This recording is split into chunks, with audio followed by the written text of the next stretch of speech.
Ya, kita bertemu lagi dalam program podcast Akap Antakirana Asablas dari Keblinger jadi kebenar.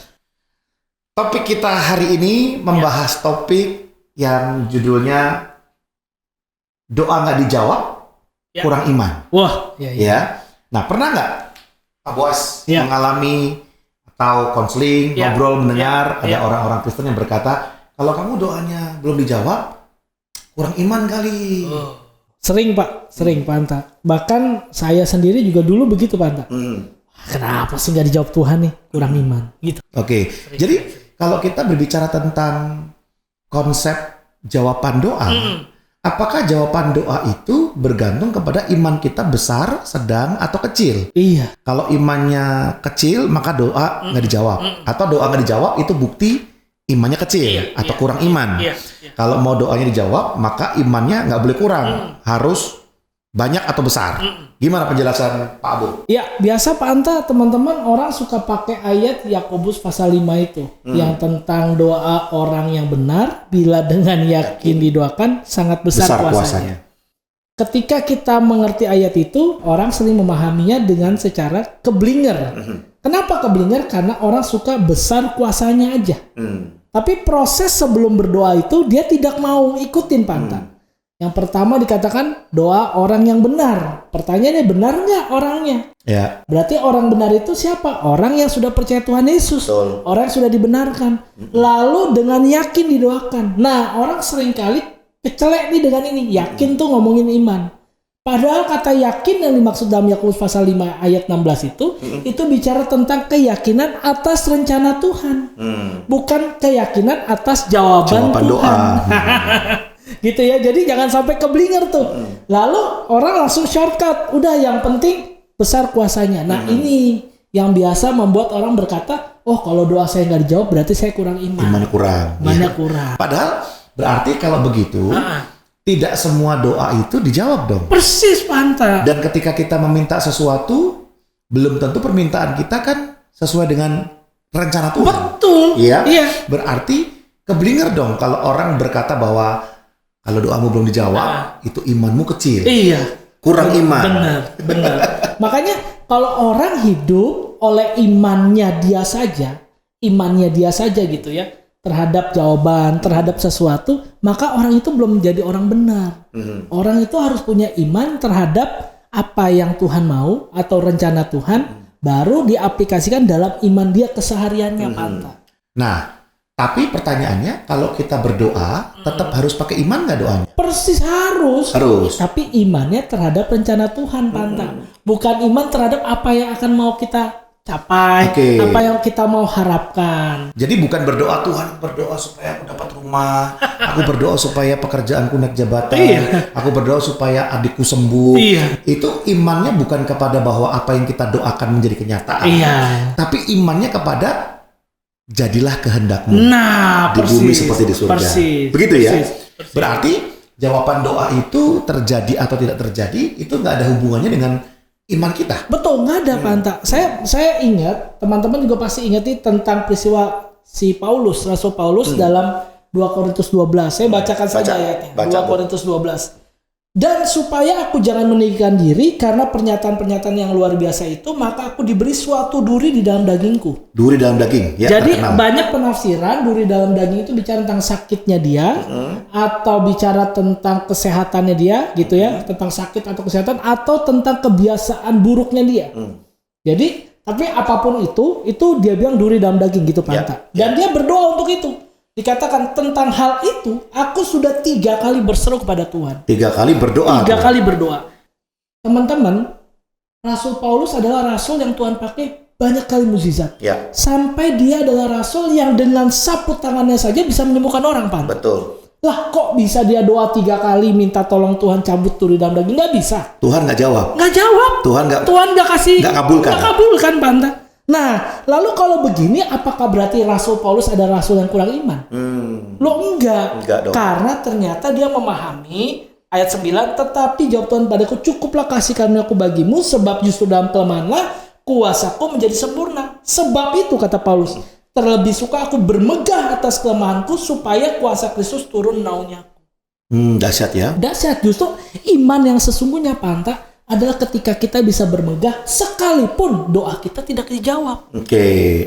Karena kita tahu itu ada rencana Tuhan. Betul. Jadi kalau tadi Panta sampaikan, gimana kalau doa minta rumah, doa minta kesembuhan, nanti kita terlalu banyak friksi dengan firman Tuhan lain, Panta. Nanti kalau misalnya Tuhan bilang ini, bukannya rumahmu adalah di sorga. Bukannya kesembuhan adalah sudah kutanggung nanti. Nah, kan terlalu banyak friksi. Akhirnya orang yang mau beriman tentang sesuatu buat dirinya sendiri akan terlalu banyak friksi dengan ayat-ayat firman Tuhan lainnya. Makanya kembalikanlah iman kita kepada rencana Tuhan. Itulah sebabnya tadi Pak Anta udah sampaikan tuh. Ketika kita mau berdoa, tutuplah dengan jadilah sesuai kehendakmu. Nah, kalau udah ditutup dengan jadilah sesuai kehendakmu, jangan dibuka lagi. Tapi kehendakmu mau dong, jangan. Nah, gitu. ini menarik. Kalau sampai memang pengabulan doa kita nggak ada urusannya dengan iman kita besar atau kecil, dan ketika kita berdoa jadilah kehendak Tuhan, lantas kenapa kita masih perlu berdoa? Ya, ini pertanyaan klasik, Pak Anta. Orang seringkali nanya kenapa kita harus berdoa. Saya mau analogikan kita sama anak. Pak Anta sama Jeremy lah. Ketika Pak Anta ngomong sama Jeremy, Jer, aku udah tahu semuanya tentang kamu, uang sekolahmu, kamu mau sekolah apa, kamu mainanmu, baju, semuanya banyak, sepatu dan sebagainya gitu ya. Pak Anta tahu.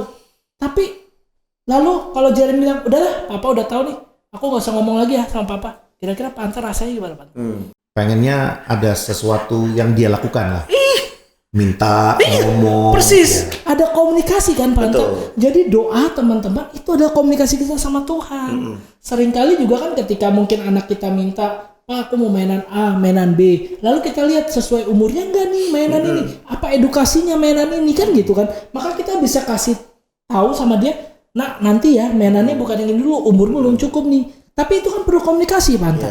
Nah doa itulah sarana kita berkomunikasi sama Tuhan. Oke, jadi seperti membaca Alkitab ya, berdoa itu adalah sebuah perwujudan kebergantungan kita kepada Tuhan. Persis. Ya, hidup kita bergantung kepada Dia. Persis. Jadi saya hidup ini bukan dengan kekuatan, bukan dengan kemahiran, kehebatan. Makanya kita berdoa.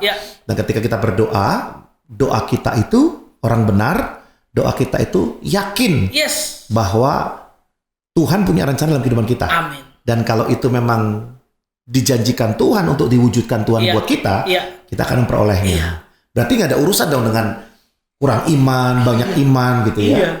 Itu tadi contohnya Paulus. Ini contoh yang benar-benar contoh, segala contoh adalah Yesus, Pak. Yesus itu Tuhan, Pak. Nggak kurang apa-apa dia. Tapi waktu di Taman Getsemani dia bilang apa? Bukan kehendakku yang jadi, Bapa, kehendakmu yang jadi. Yesus. Iya, Yesus tahu bahwa yang di hadapan dia yang akan terjadi seperti apa penderitaannya. Betul. Makanya sebagai manusia dia nggak kuat, dia berdoa. Betul. Kalau bisa Tuhan, jangan saya lewati proses ini. Dan itu diulang beberapa kali. Sampai akhirnya Yesus berkata, dahsyat ya, jadilah kehendakmu. Nah, ketika Yesus berkata jadilah kehendakmu, dari situ ke Kalvari, bentar lagi kita mau peringati nih, Pantan. Paskah kan ke Kalvari, itu enteng. Bukan berarti enteng itu nggak ada penderitaan, banyak penderitaannya, tapi dia nggak peduli dengan itu. Dia tidak menghiraukan itu. Orang menghina dia, mencambuk dia, orang ludahin dia, orang pukul dia, orang salib dia, karena matanya kepada Bapaknya, kepada kehendak Tuhan. Sebenarnya doa itu bukan memaksakan keinginan saya supaya terjadi. Persis. Tapi doa itu adalah kita meyakinkan diri kita bahwa hidup kita semua dalam rencana Tuhan. Betul. Ya, dan sebagai anak kita minta kepada Bapa, sah-sah saja. Sah.